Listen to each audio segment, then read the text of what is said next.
The road to the 2021 continues, and now we're getting close to 2 weeks away with the field starting to shape up. I thought I'd take a look at the early pace analysis of the 2021 Kentucky Derby and kind of let people know about the EPS running style, which is what a lot of handicappers use. You can go by early, presser, closer. Some people call them stalkers.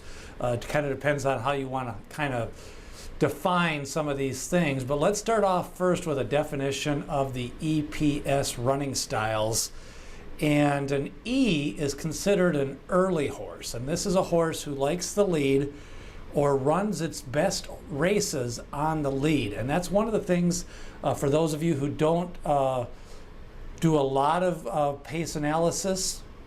Some horses have running styles they prefer where they run their best races. So when you're trying to determine if a horse is an E or a presser or a sustained, you want to take their best races, and then that'll help flush out how they do their best running. So a presser is a horse that is sitting second or third, maybe only a couple of lengths off the lead, and they can kind of pounce on the backstretch, take the lead if the speed fades, or wait till the turn and kind of make their move.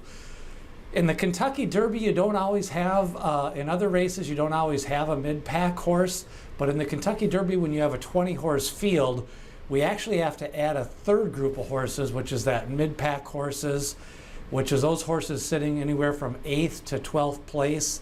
And then you have your closers, or your sustained running styles, your S styles, and those are the horses that are in the rear of the pack, your 14th through 20th place horses. And sometimes horses will get out of their style in the Kentucky Derby just because it's a longer distance, and two, you have the 20-horse field.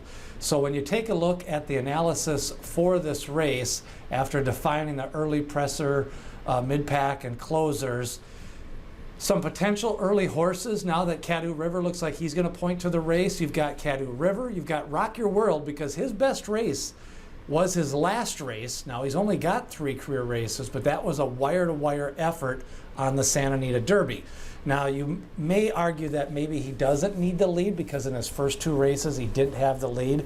He was more of a presser running style, but that was on the turf, and normally you don't want to be a stone-cold front runner on the turf. So on the dirt, his only dirt race was an impressive 100 Beyer speed figure on the engine with an early. Now Soup and Sandwich, he's kind of shown a little bit of mixed signals. He's been ranked in some of his races, so I think he's more of an early, but he could be a presser. Again, with a lightly raced horse, you don't know a lot of times till the horses get 3 or 4 races what running style they are. Concert Tour definitely seems to be more of an early type.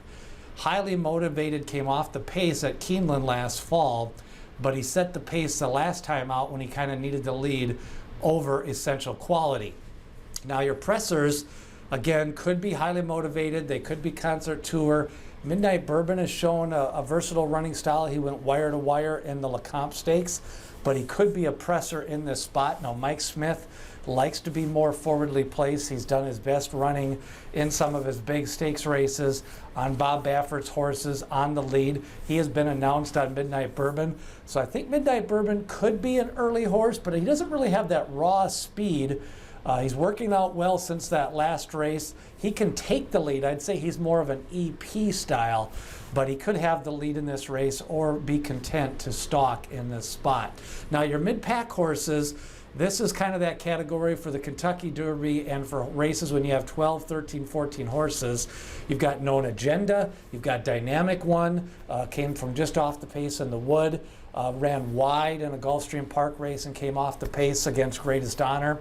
Essential Quality was more of a presser the last race, but in the Breeders' Cup Juvenile last year, he was more of that mid-pack stalker type horse, and he came from off the pace in the slop at Oaklawn Park. So I think in the Derby, he's going to set that mid-pack trip, and then Superstock came from a little bit off the pace the last time, but I think in the Derby, that sets him up as a mid-pack horse. Now the closers kind of at this point, we've got Bourbonic, who came from way back in the wood, and that was his best race. So I think they'll elect to lay back and make one run. Helium came from off the pace and made a bold move down the backstretch in the Tampa Bay Derby, depending on where he draws.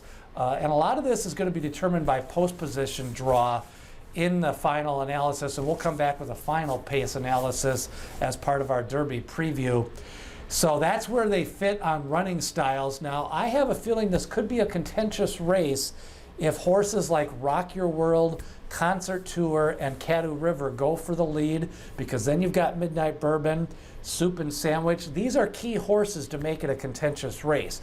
Now, a contentious race doesn't mean that it's a fast pace, but when you get 4 or 5 horses battling for the lead, knocking heads on the front end, that does usually set it up for your mid-pack type races in the Kentucky Derby. Now, overall, the Kentucky Derby the last few years has been more run with that presser running style. Always Dreaming, Nyquist, and a few others getting that first over trip and then winning. Authentic pretty much went almost wire to wire last year, chased for the first quarter, then went to the lead and ended up, but even the presser in that race was Tis the Loss. So I think horses that could get good trips out of all of this is going to be Essential Quality, Known Agenda, and Dynamic One. I think they're going to get good runs in this race if we get a contentious pace. What do you see as the pace of this race? Leave a comment below, hit subscribe, and ring that bell. Remember, we're going to be taking a look at the speed figures, also the Kentucky Oaks pace analysis, and also looking at some workouts next week as we get you closer to that Kentucky Derby draw. Leave a comment on the pace analysis. Who do you think is going to set the lead in the 2021 Kentucky Derby?